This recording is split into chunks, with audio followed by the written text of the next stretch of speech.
Good morning.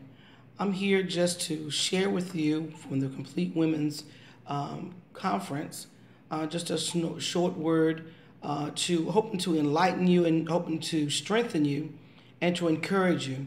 As I was even praying, as to what would be befitting for today, and what is the Spirit saying? Because as we know, God is always speaking, and the thing is, are we listening to what He's saying?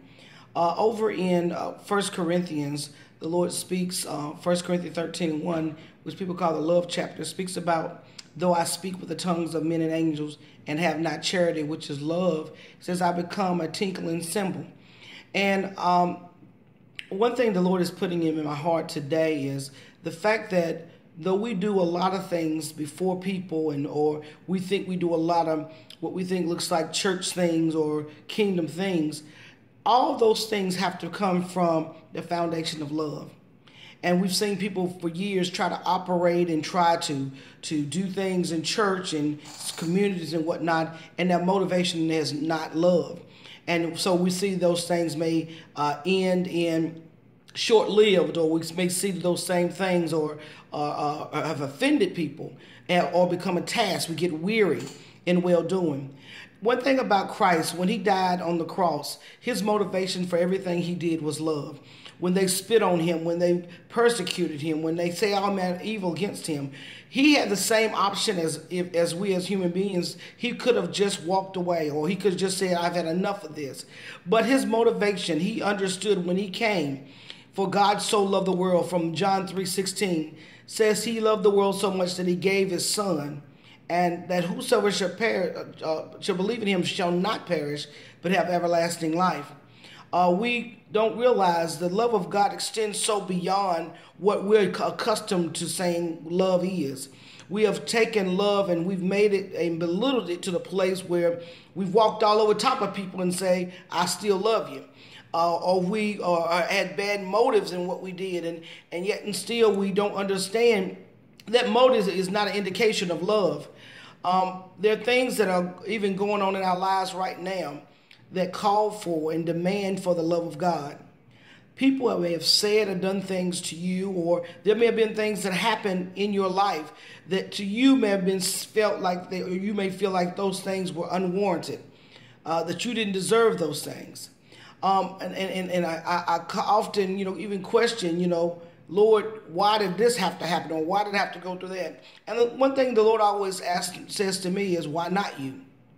We have to understand God's motive is not to destroy us. It's not for Him to come in and put you in situations that just totally annihilate you, that you can't even operate. His motivation is always love. And we have to understand why we're asking, what is our motive for what we do?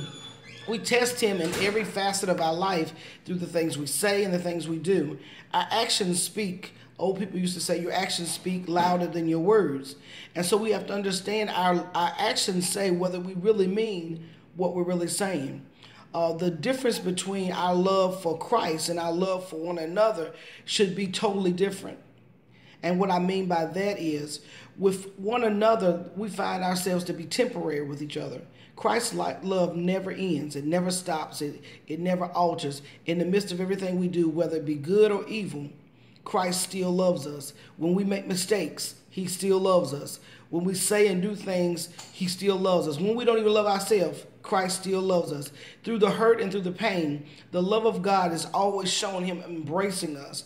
And so we think that because God loves us, we shouldn't have to go through anything. We shouldn't have to encounter any difficulties. We shouldn't have to encounter anyone lying on us or somebody stealing from us. Or what makes us, the Lord spoke yesterday very clear, what makes you think you're so untouchable?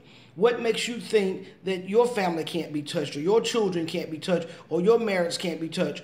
What makes you think that you're in a place where nothing around you I can touch? If the Lord loved Job so much that He told Satan, He said, have you considered my servant Job? In the midst of all that, the Lord knew, and He had so much dependency and so much understanding about His relationship with Job. He told Satan, you can touch everything, but you can't have his soul. And the love of God extended, and you would think, why in the world would the Lord put Job out there like that? And he lost his family. His family was killed, and everything he had. God always has an ulterior, a motive for what he does, and his motive is love. It's always for greater. It's always for better. And sometimes we don't understand it because sometimes it feels like we're in a lose situation. It seems like we're being defeated. It feels like we're going under. It feels like that people are ostracizing and we're being mistreated. But in the midst of that, understanding who God is, he said, "For we know that all things work together for the good of those that love the Lord and are called according to his purpose." Understand, if you're called according to the purpose of God, there are going to be some things that God has to allow to happen in your life. You can't tell me about being poor if you've never been poor. So there are things that may have to be touched to put you in that situation to see, can God trust you through the process? In the process of getting you to your riches, can he trust you on the journey?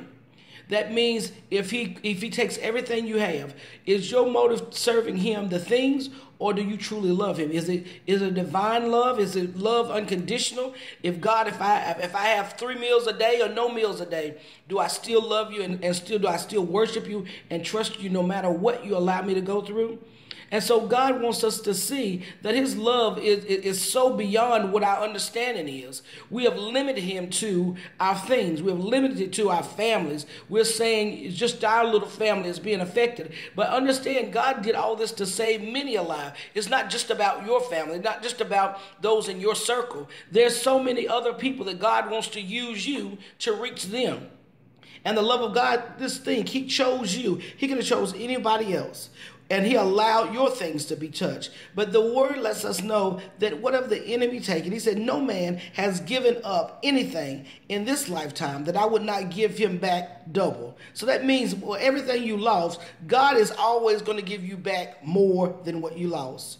We have to trust God through the process. We have to love God unconditionally. We have to learn how to allow him to be God.